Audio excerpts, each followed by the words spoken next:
I'd like to know what you're going to do when you retire from boxing. When he retires? Now, when I retire from boxing, I really don't know. I want to say something right here. This might make you all think. Life is real short. So you add up all your traveling, add up all your sleeping, add up all your school, add up all your entertainment, you've probably been half your life doing nothing. So what am I'm 35 years old. 30 more years, I'll be 65. We don't have no more influence. We can't do nothing much at 65. Your wife will tell you that. So what I'm saying, when you're 65, ain't too much more to do. So did you know I'll be 65 in 30 more years? In those 30 years, I have to sleep 9 years. I don't have 30 years of daylight. I have to travel back to America, take 6-7 miles. All my traveling, probably 4 years of traveling in the next 30 years, about 9 years of sleeping, television, movies, entertainment, about 3 years of entertainment. Out of 30 years, I might have about 16 years to be productive. So it's how we can all break individual lives down. What am I going to do in the next 16 years? What's the best thing I can do? Get ready to meet God. Owning real estate, going in business, teaching boxers, that won't get me to heaven. How many here believe there's a supreme being, believe there's a God? How many believe there's some power that made the sun, the moon, the stars? How many believe that this stuff didn't just come out here? Somebody wiser than us made it. How many believe there's a God? How many believe there's not a God? All right. Believe there's not a God. All right. If I told you who don't believe in God, if I told you that this glass sprang into existence, this glass made itself, no man made this glass, would you believe it? Would you believe I just told you this thing made itself? No. When I tell you, you wouldn't believe it, right? No, somebody's doubting it, yeah, so I'm giving you the answer. That's she wouldn't believe it. If I told her this television station popped into existence, it just, no man made it, you said Muhammad Ali's crazy. All right. Well, if this glass can't make itself, if I told you those clothes you have on wove themselves, nobody created them, those clothes made themselves, you wouldn't believe it. But if your clothes didn't make itself, if that glass couldn't make itself, if this building didn't make itself, then how did the moon get out there? How did the stars and Jupiter, Neptune and Mars and the sun, how did nature, how did all this come here if didn't know why is something planning to make it? So what I'm saying is, I believe we're going to be judged. Should a man like Hitler kill all the Jews and get away with it? Somebody should punish him. Maybe he get it, don't get it now, he get it when he died. In hell for eternity. So what I'm going to do when I get out of boxing is to get myself ready to meet God, because my plane might blow up. Don't planes blow up in this country sometime and crash? Don't people die every day? Not every day. It's a scary thing to think that I'm going to hell to burn eternally forever. So what am I going to do? The reason I'm taking I'm explaining what you asked me a question. You ask me questions I can't just answer like that.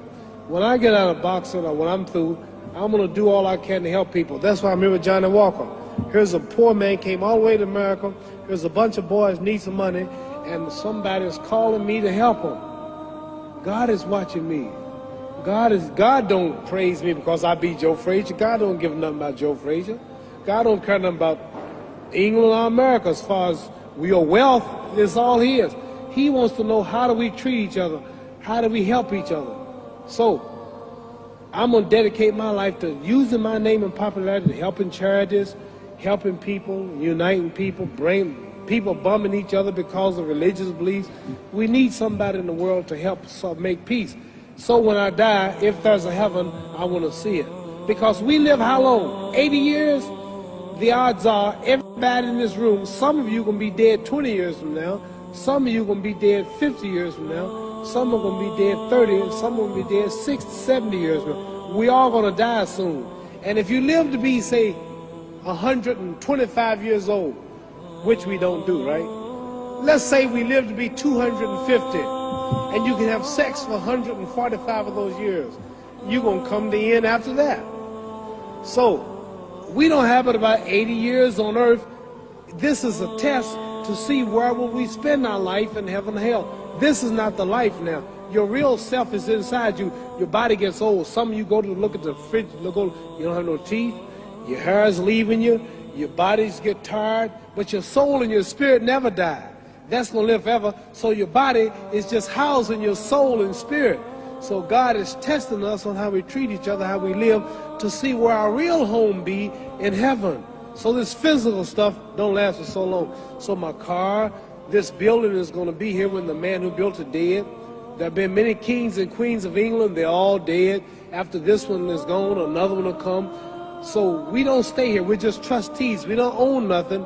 Even your children are not yours. If you think I'm lying, your wife is not yours. You don't own your children. You don't own your family. So what am I saying? The most important thing about life is what's going to happen when you die. Are you going to go to heaven or hell? And that's eternity. How long is eternity? Let's imagine. Take the Sahara Desert. There's a lot of sand on the Sahara Desert, right? Then imagine that 1 grain of sand represents 1,000 years. And when you in hell burning, when you die and go to hell, you're going to burn forever and ever and ever, no end. How long is that? Give you an idea how long eternity is. Take the Sahara Desert, and I told you to wait 1,000 years. And every 1,000 years, I want you to pick up a grain of sand until the desert is empty. Okay, wait 1,000 years, pick up the first grain. Wait another 1,000 years before you get the next grain. Keep that up until there's no more sand in the desert. Whew. You know how long America's not but 200 years old. We got 800 more years to go before 1,000. So it just scares me to think that I'm going to die one day and go to hell. I'm on an airplane that might blow up. I'm always traveling. And to go to hell and God is going to judge my soul. The police, I might kill people. I might rob people. The authorities might not catch me. The FBI, Scotland Yard might not catch me. But when I die, somebody's watching me and keeping count. And I can't get away. And I'm going to burn forever and ever and ever. I'll go to heaven. So what am I going to do when I'm through fighting? I only have 16 years to be productive. Get myself ready to meet God and go to the best place. Don't that make sense? Thank you.